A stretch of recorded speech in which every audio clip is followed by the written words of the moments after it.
Olá, voltamos agora com mais um bloco do programa Momento Jurídico, o seu programa jurídico informativo pela Via Mídia TV, canal 26 da NET, viamídia.tv.br e pelo aplicativo de telefone celular iOS ou Android. Falando aqui agora com o Dr. Ian Charlot, especialista em direito tributário, membro da Comissão de Mediação, Conciliação e Arbitragem da Ordem dos Advogados, que vai conversar um pouco mais conosco sobre mediação, conciliação e arbitragem. Eu tenho algumas dúvidas, doutor Ian, para o senhor, em relação à mediação e conciliação que a gente falou no primeiro bloco. O que o senhor acha? Tem algum direito que eu não posso conciliar? Tem alguma circunstância que eu não posso dispor, mesmo tendo um mediador, mesmo tendo um conciliador? Tem alguma circunstância que seja lá uma lei maior, não permita que eu faça aquele tipo de acordo, sob pena até de prejuízo próprio? Exatamente. Existem algumas situações em que as partes, os cidadãos, eles não podem se valer desses institutos, da mediação e da conciliação. E quais situações seriam essas? Seriam em relação aos direitos chamados indisponíveis. O que isso quer dizer? São direitos que não podem ser transigidos, não podem ser negociados, não pode ser aberto mão desses direitos pelas partes.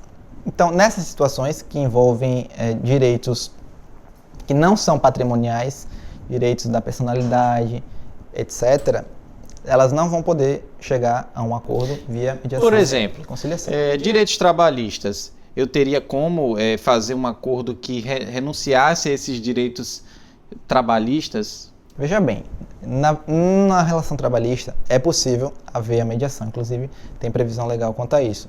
Mas não se pode. Existem alguns princípios que informam o direito do trabalho que vedam essa renúncia a esses direitos, justamente em razão da hipossuficiência do trabalhador, ou seja, ela é a parte mais fraca da relação. Então, numa mediação ou numa conciliação, ele pode se ver obrigado a aceitar um acordo que lhe prejudique. E por isso, os juízes trabalhistas eles têm uma visão bem mais ativa, bem mais fiscalizadora em relação a esses acordos antes de homologá-los. A gente falou um pouco agora, doutor Ian, sobre mediação e conciliação. Focamos nas distinções, focamos na utilização prática desses dois institutos e agora a arbitragem, que é prevista por uma lei específica. Como é que funciona a arbitragem? Veja bem, a arbitragem, diferente desses dois outros institutos, da mediação e da conciliação, aqui já existe a figura de um terceiro, mas que vai substituir o juiz. O que isso significa? Que ele vai se debruçar sobre aquele caso e vai decidir, vai tomar uma decisão. Então ele tem aqui um poder decisório. E essa decisão que o árbitro vai tomar, ela tem força de sentença judicial. O que acontece aqui na arbitragem é que as partes elas podem eleger esse árbitro e geralmente, na maioria das vezes, esse árbitro é alguém com conhecimento de causa, conhecimento específico naquela matéria.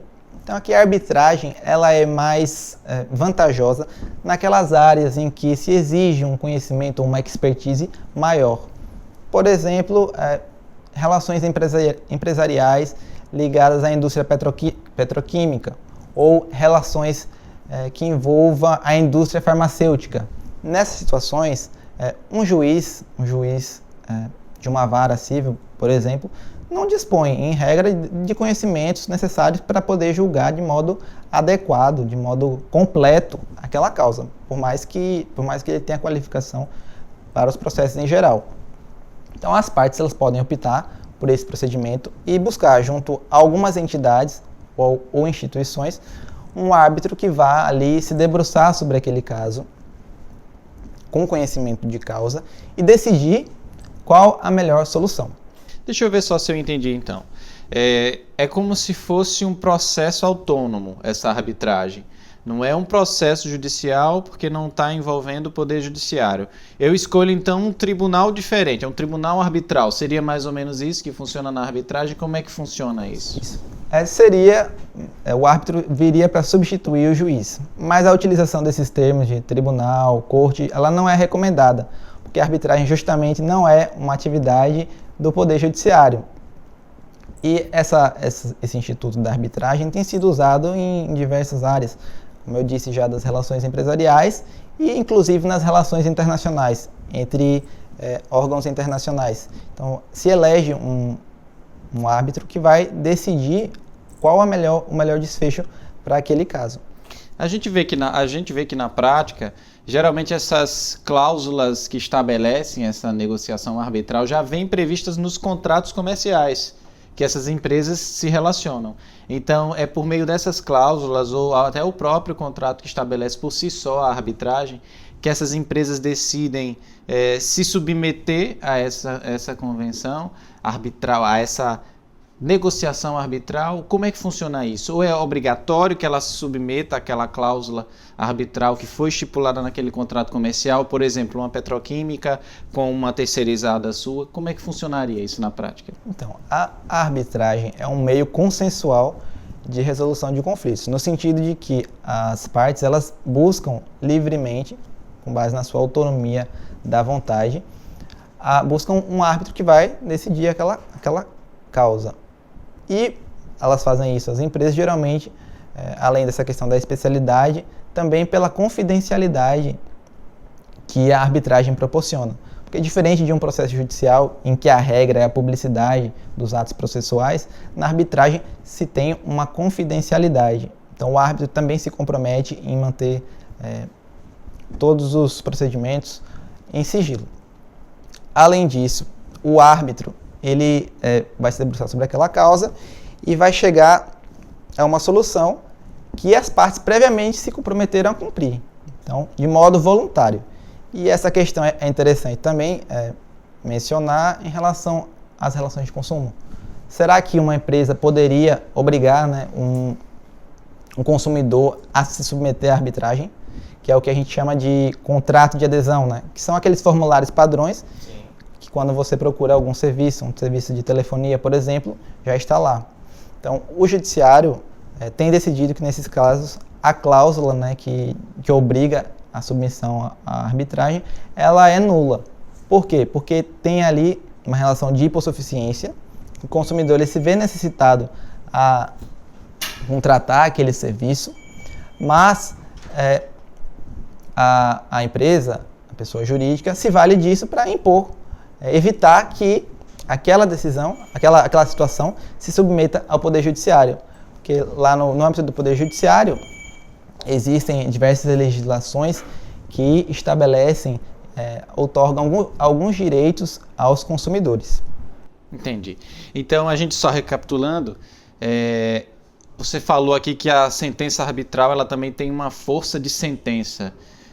E essa sentença, se uma parte, por exemplo, ela não aceitar essa sentença, mesmo tendo concordado com a cláusula arbitral, como é que funcionaria? Seria uma execução de sentença arbitral? Como é que funciona isso? Veja bem, existe no nosso ordenamento jurídico um princípio chamado da inafastabilidade do controle jurisdicional. O que isso quer dizer? Que, em regra, todos os problemas, as causas, não podem ser impedidos, né, de uma análise pelo Poder Judiciário.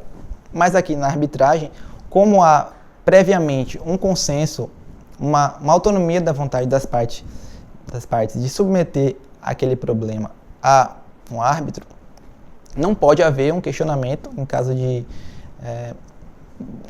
uma das partes em relação ao procedimento, a não ser que, em situações excepcionais, se comprove que houve alguma nulidade naquele procedimento arbitral. Então, o árbitro ele era parcial, ele visava beneficiar alguma das partes. Então, nessas situações, a parte prejudicada pode sim requerer o judiciário, não para reformar o mérito, ou seja, o conteúdo da decisão arbitral, mas para anular em caso de um vício que não pode ser sanado.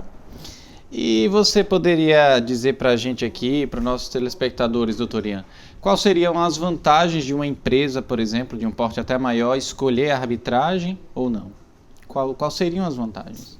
Então, a arbitragem proporciona, como eu disse, celeridade, porque as partes podem, anteriormente do procedimento, estabelecer um prazo, um limite temporal para o qual o árbitro vai decidir. Então, tem um tempo determinado, vamos supor, 8 meses, 1 ano, 2 anos. Então, ao longo desses procedimentos, as partes vão ali juntar provas, documentos e tentar convencer o árbitro de que tem o melhor direito. Inclusive, algumas das regras que serão aplicadas também podem ser objeto de escolha pelas partes. Então, elas podem optar por alguma legislação, por algum costume. Isso se aplica no âmbito do direito internacional, que existem muitos costumes, né? Mas a principal vantagem, além da celeridade, é também a confidencialidade. Então, que relações empresariais vão se discutir ali naquele procedimento, fórmulas sigilosas, né, marcas, patentes. Então, é interessante para a empresa que aquilo fique alheio ao conhecimento público. Excelente. Então, a gente viu que é um tema bastante extenso, que tem muito conteúdo e importante para que as pessoas tenham conhecimento de que elas podem usar esses recursos a seu favor, paralelamente ao Poder Judiciário, lembrando que o Poder Judiciário não pode ser afastado, você tem o direito aí ao seu Poder Judiciário quando você tem um direito seu lesado.